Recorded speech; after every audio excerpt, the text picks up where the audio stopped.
Chapter 9. Abimelech the son of Jerubbaal went to Shechem to his mother's brothers, and spoke with them, and with all the family of the house of his mother's father, saying, Please speak in the ears of all the men of Shechem, whether is it better for you that the sons of Jerubbaal, who are 70 persons, rule over you, or that one rule over you? Remember also that I am your bone and your flesh.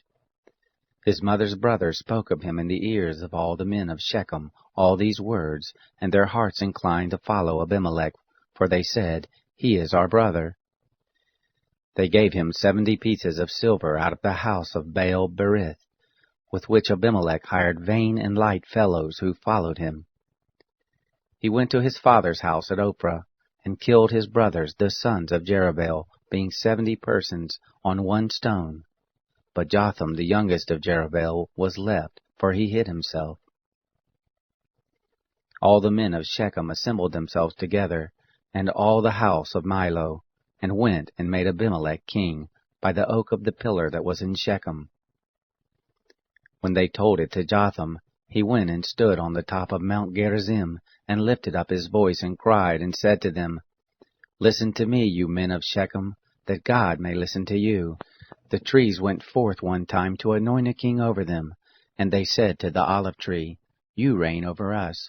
But the olive tree said to them, Should I leave my fatness, with which by me they honor God and man, and go to wave back and forth over the trees? The trees said to the fig tree, You come and reign over us. But the fig tree said to them, Should I leave my sweetness and my good fruit, and go to wave back and forth over the trees? The trees said to the vine, You come and reign over us. The vine said to them, Should I leave my new wine, which cheers God and man, and go to wave back and forth over the trees?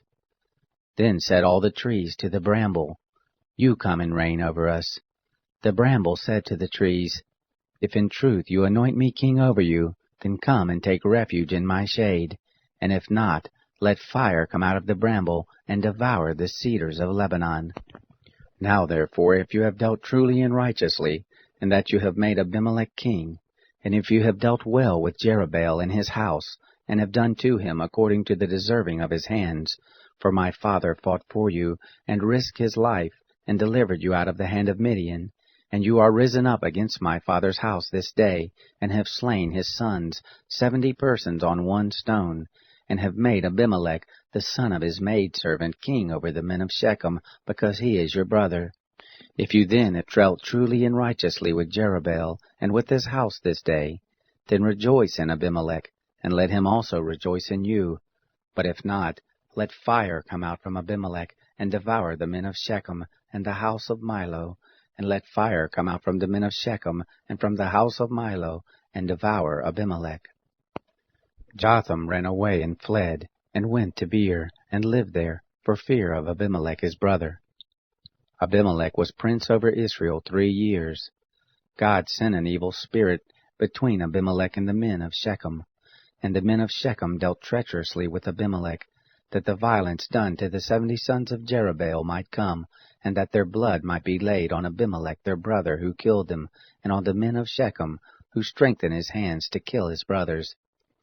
The men of Shechem set liers in wait for him on the tops of the mountains, and they robbed all who came along the way by them, and it was told Abimelech.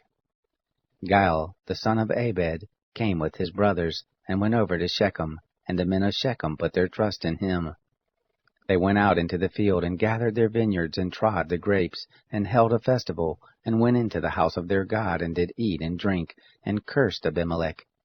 Gaal, the son of Ebed, said, Who is Abimelech, and who is Shechem, that we should serve him?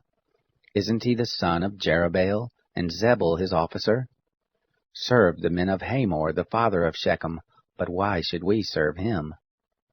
Would that this people were under my hand, then I would remove Abimelech. He said to Abimelech, Increase your army, and come out. When Zebul, the ruler of the city, heard the words of Gaal, the son of Ebed, his anger was kindled.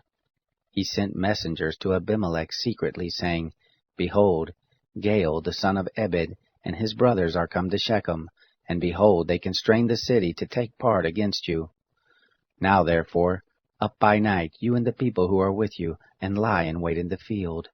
And it shall be, that in the morning, as soon as the sun is up, you shall rise early and rush on the city, and behold, when he and the people who are with him come out against you, then you may do to them as you shall find occasion. Abimelech rose up, and all the people who were with him by night, and they laid wait against Shechem in 4 companies. Gaal, the son of Abed, stood in the entrance of the gate of the city. And Abimelech rose up, and the people who were with him from the ambush. When Gaal saw the people, he said to Zebul, Behold, there come people down from the tops of the mountains. Zebul said to him, You see the shadow of the mountains as if they were men. Gaal spoke again and said, Behold, there come people down by the middle of the land, and one company comes by the way of the oak of Maonanim.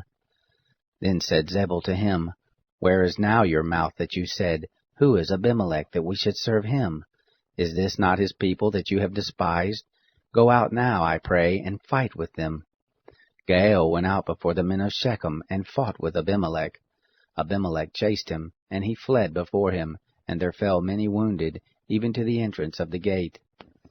Abimelech lived at Aramah, and Zebul drove out Gaal and his brothers, that they should not dwell in Shechem. It happened on the next day, that the people went out into the field, and they told Abimelech. He took the people and divided them into 3 companies, and laid wait in the field. And he looked, and behold, the people came forth out of the city.